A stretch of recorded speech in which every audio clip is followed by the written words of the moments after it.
Hi everybody, I'm Natalie from Missouri Star Quilt Company, and it is What If Week, my favorite week of the month, and today we're going to be doing the Sidewinder quilt. So the original Sidewinder quilt, I had a lot of fun making that one. I ended up using a line that it had a lot of peaches and pinks and then some black and white. It was really cool. I did the whole thing kind of in a gradient from like a dark side to a light side, and I really liked how that looked. But I had so many different layouts that I could do that I am really excited that I get to tackle this again and show you guys some of the other layouts that I had in mind. The one that I ended up going with on this original quilt is sort of like a snake path. It looks like the track that a snake would make if it was kind of slithering through the sand or something like that. And so that's also where the name Sidewinder came from.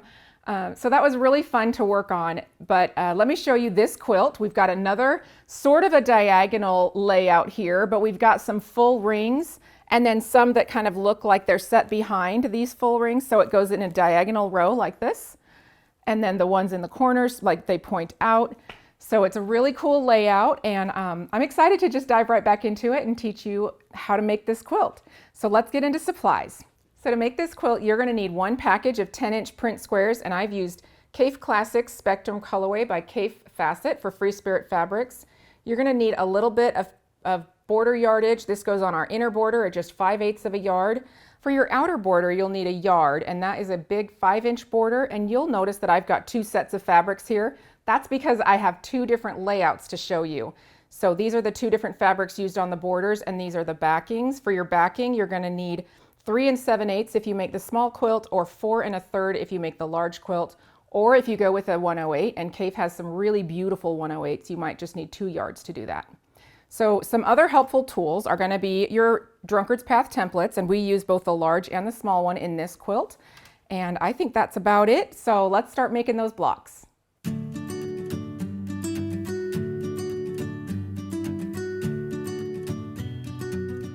All right, this is the block we're going to make, and the entire quilt is made up of these units. So you can see them as they go through here. There's actually, this is pretty much identical to that one. And then, you know, they turn, and then all of the turns and the placement, the layout really is what makes these quilts so cool. But I love a double Drunkard's Path. I think it is so cute. It reminded me, honestly, of like little macaroni noodles, like the little, anyways. I think it's super cute. So you'll be surprised how easy it is. You're gonna want to make a bunch of matches, and I recommend high contrast when you pair your prints up, because that way you can see that strip of fabric that goes through the middle of the curve. So I am going to pick out 2 high contrast fabrics. I think I'll do this purple one, and then probably one of these bright, ooh, I like that one, that's pretty. Okay, so I'm going to stack these up, and now we're going to cut using our Drunkard's Path templates. We're going to make the larger section first. Let me set those aside, and I'll put my extra blocks up here so we can play with them later. Okay. Oops, that's the little one. Get that ready too. All right, so we are ready to cut. So we're going to cut both of these and set them aside. And then I'm going to turn this piece so that I can cut it using the 9.5-inch line. And that is going to be this solid line here. The dashed lines just represent where your seam will go. So we're lining up with the 9.5 on this nice straight corner. We're going to trim these. Oh, there we go. And that is just easy as pie. Although I've never really understood that phrasing, because I don't think pie is particularly easy to make. That's just me though. Okay. So now we're going to go ahead and stitch these together, and you can see that it's a nice big circle, very gentle curve. What I'm going to do is fold this in half and put a little finger press mark here in the middle, and then I'm going to fold this one in half and finger press that as well. And actually, I think I might want to finger press this the other direction. Yes, right side out. There we go. That way, when I put them together, these little finger press marks nest into each other, I'm also going to put a little pin in there that I can pull out as I get to that part of the seam.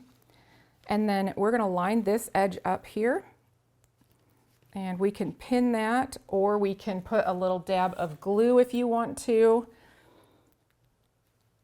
And then we can do the same thing down here, although I will probably pull this pin out as I start sewing because I like the flexibility of being able to maneuver my fabric without my pins getting in the way. I'm just more used to sewing like that. So, you know, keep in mind the things that I show you are tips and tricks, and there's really no right or wrong way. You can make adjustments to your personal preference.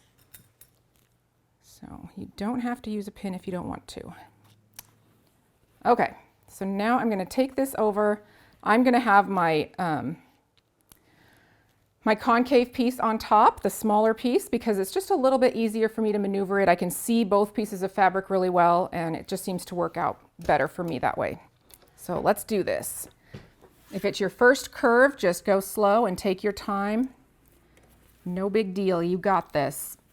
Line that up, and we'll get to starting, get to sewing.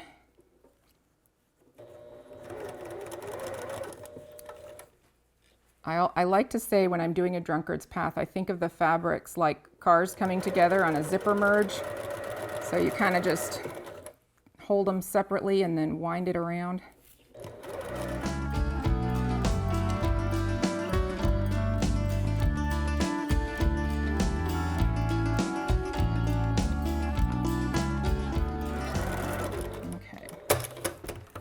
One thing I forgot to mention is that from each of these sets, you're going to get 2 blocks that are the reverse of each other.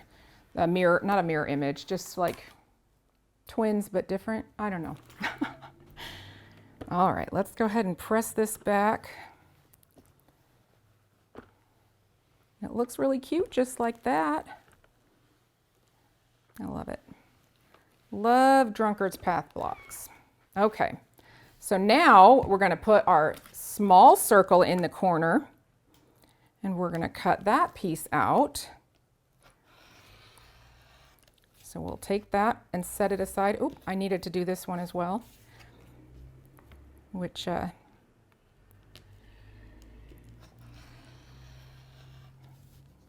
we go. So now I've got that little guy set and ready to go, and then this piece I'm going to line up now with my 8.5. So we're lining that up on that straight edge there.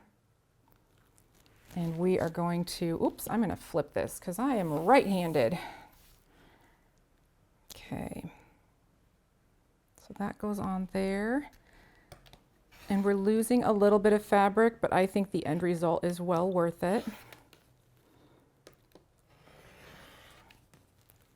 Okay, so now we're going to add our little curve to our block. So I'm going to go ahead and finger press this again. I'm going to flip that over and finger press it right side out so that it lays right down in that little finger press mark. There we go, and I'm just going to stick one pin in the middle. And we're going to just take this over to the machine and sew that next curve. Easy peasy.